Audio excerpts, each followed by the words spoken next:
এক কালেমায় রুজি রুটি, আর এক কালেমায় ফাঁসি।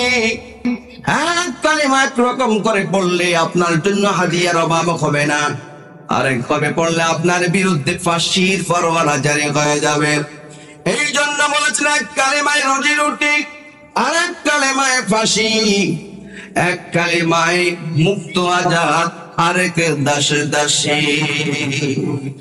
এক কালেমায় মিলাদ সালাম, ভোগ বিলাসের পথ। এক কালেমায় জেলের তালা, নবীজির উম্মত। আইন চলবে আরেকজনের, তাহলে কালেমার হক আদায় হয় না।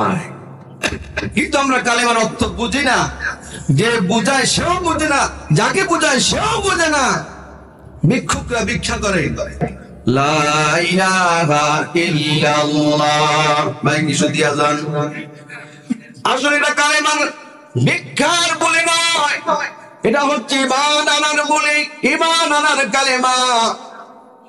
আবার দেখা যায় লা ইলাহা ইল্লাল্লাহ, দানের মালিক তুই আল্লাহ, নৌকার মালিক তুই আল্লাহ। যারা আল্লাহর আইন দিয়ে দেশ চালায় না, তারাও কিন্তু এই কালেমা দিয়ে ব্যবসা চালায়। তাদের কালেমা বলা আর তাদের মানা এক নাই। মানার মধ্যে সমস্যা হয়ে গেছে।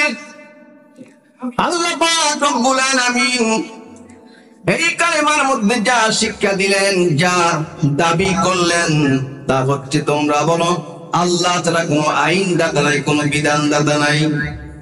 কিন্তু আপনি যদি বলেন আল্লাহ ছাড়া কোনো মাবুদ নাই, সংসদের সামনে দাঁড়িয়ে আপনি বলেন আল্লাহ ছাড়া কোনো মাবুদ নাই, আপনি যদি সেখানে ভিক্ষা করেন ভিক্ষা পাবেন।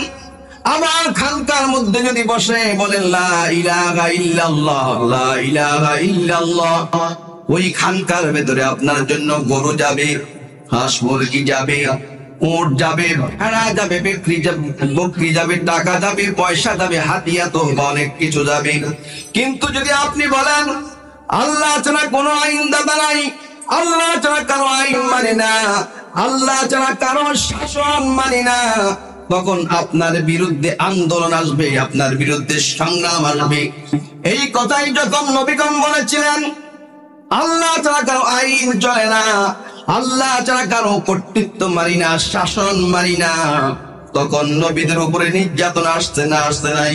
আসে নাই? আসছে। তাদের উপরে অত্যাচার তখনই এসেছে যখন লা ইলাহা ইল্লাল্লাহ সঠিক অর্থ তারা তুলে ধরেছে। এই জন্য দেখা যায় কেউ কালিমা পড়লে বাতিলেরা কিছুই বলে না, আবার কারো কালিমার দাবি নিয়ে গেলে বাতিলরা তার বিরুদ্ধে হত্যা লুণ্ঠন, তার বিরুদ্ধে যত রকমের জেল মামলা, জুলুম, অত্যাচার, নির্যাতন চালায়। এই জন্য বলেছে কালেমার মধ্যে ডিফারেন্ট হয়ে গেছে, পার্থক্য হয়ে গেছে, যে এক কালেমা যে বললো তার জন্য হাতিয়ার অভাব নাই, আরেকজন যখন কালিমার দাবি নিয়ে মসজিদে, মিম্বরে, প্যান্ডেলে, মাঠে, ময়দানে কালিমার স্লোগান নিয়ে যখন দাঁড়ালো, তার বিরুদ্ধে আন্দোলন শুরু হয়ে গেল। এক কালেমায় রুজি রুটি, আর এক কালেমায় ফাঁসি। এক কালেমা একরকম করে পড়লে আপনার জন্য হাদিয়ার অভাব হবে না, আরেক ভাবে পড়লে আপনার বিরুদ্ধে ফাঁসির ফরমানা জারি হয়ে যাবে। এই জন্য বলেছেন এক কালেমায় রুজি রুটি, আর এক কালেমায় ফাঁসি। এক কালেমায় মুক্ত আজাদ, আরেক দাস দাসী। এক কালেমায় মিলাদ সালাম, ভোগ বিলাসের পথ। এক কালেমায় জেলের তালা, নবীজির উম্মত। এক কালেমায় পাতিল খুশি, পকেট হবে ভার। এক কালেমায় আল্লাহ রাসূল সঙ্গী হবে তার। কোন কালেমায় থাকবে তুমি জানাও জগৎবাসী, আমরা কোন কালেমায় থাকবো আমাদেরকে সিদ্ধান্ত গ্রহণ করতে হবে।